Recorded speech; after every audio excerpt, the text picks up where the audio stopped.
Hi guys! Welcome to my vlog. So ayan, bibigyan ko lang kayo ng konting kaalaman sa pagkuha ng residence card dito sa Poland. So, alam nyo ba guys na pwede kayong magkaroon ng residence card kahit boyfriend nyo pa lang ang isang Polish citizen? Yes, tama po ang narinig nyo. So, based on my experience, ganyan po ang nangyari sa akin.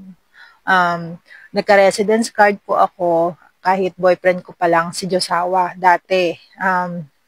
Ang naging process ko po is, nung una kasi, nung umuwi ako sa kanila kasi nga buntis na ako, pa-expired na yung visa ko. Actually, expired na pala. Tapos, naka-process yung TRC ko under agency. Sa kasamaang palad, ang agency is hindi binabayaran ang tax ko at saka insurance. Kaya, ang nangyari dun sa application ko through agency is refuse. So, ibig sabihin, hindi siya na-approve kasi nga may problema sa tax at saka sa SUS. So, nung umuwi ako dito kay Josawa, expired na yung visa ko. Kaya nga lang, natatakot sila na baka daw ma-deport ako kasi nga nung time na yon last year, June,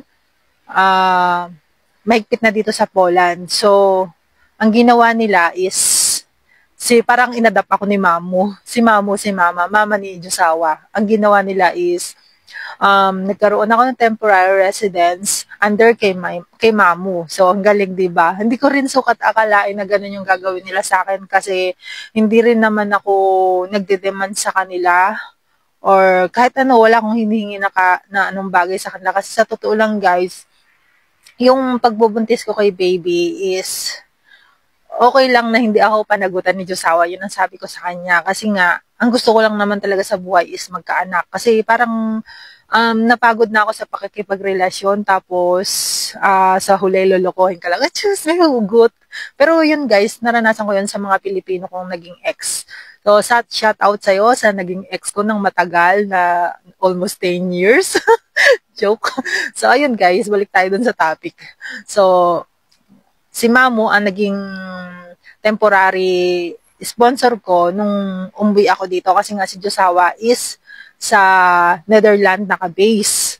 So, kailangan kong mag-stay dito kay Mamu kasi wala pa akong dokumento at expired nga yung visa ko, hindi ako pwede magbiyahe. At the same time, buntis din naman ako, hindi rin ako basta-basta pwede magbiyahe-biyahe. So, ang inayos ni Mamu yung temporary residence ko dito sa lugar nila, which is every month is nire-renew. Dati, parang twice every 2 months. Pero nung tumagal, sabi ng opisina dito is every month na lang daw i-renew.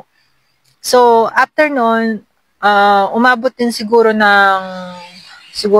isang taon na si Mambo yung main sponsor ko. Kasi nga, hindi pa kami kasal ni Josawa that time kasi biglaan din mga pangyari, wala rin sa plano yung pagbubuntis ko, yung ganun. Kasi ang plano pa rin talaga namin last year is umuwi muna ng Pilipinas yung bakasyon para ma-meet niya yung parents ko. Kaso nga lang nauna si baby. So, okay na rin, thankful na rin ako kasi yun lang din naman ang pangarap ko, yung magkaanak ako. Tapos, nung natatagalan na yung sponsor ni Mamo. So, si Josawa na ang nag-handle ng lahat, which is siya na yung naglakad ng residence card ko.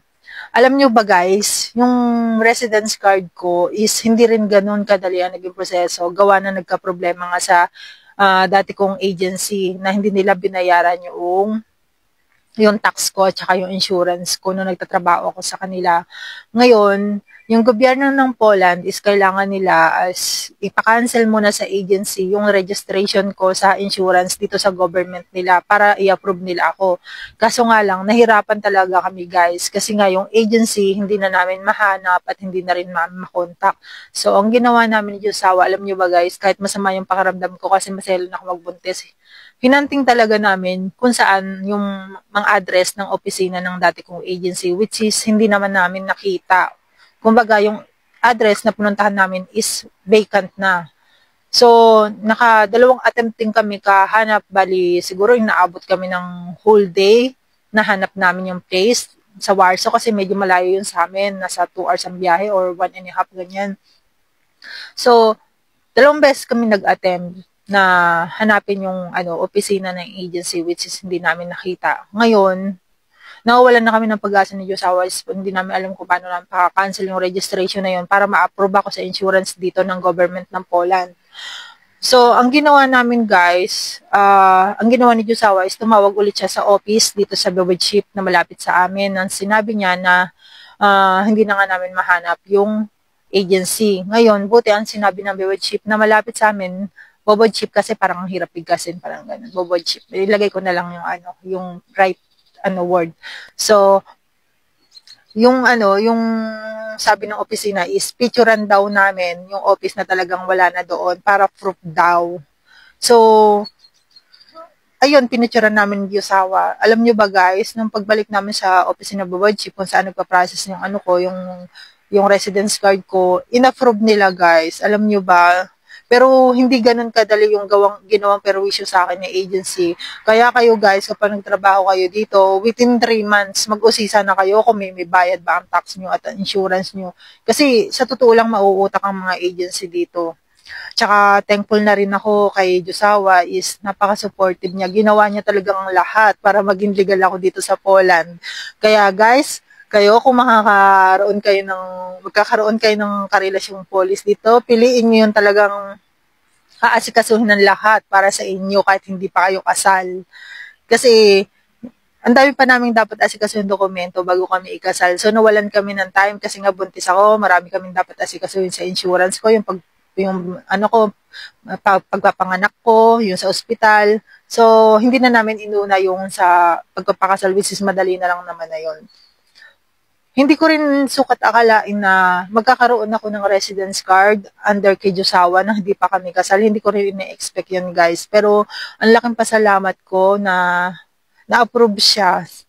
Siguro inabot din siya ng 6 months or 7 months bago namin nakuha yung card ko, ng residence card ko dito sa lugar namin, sa municipality dito sa amin.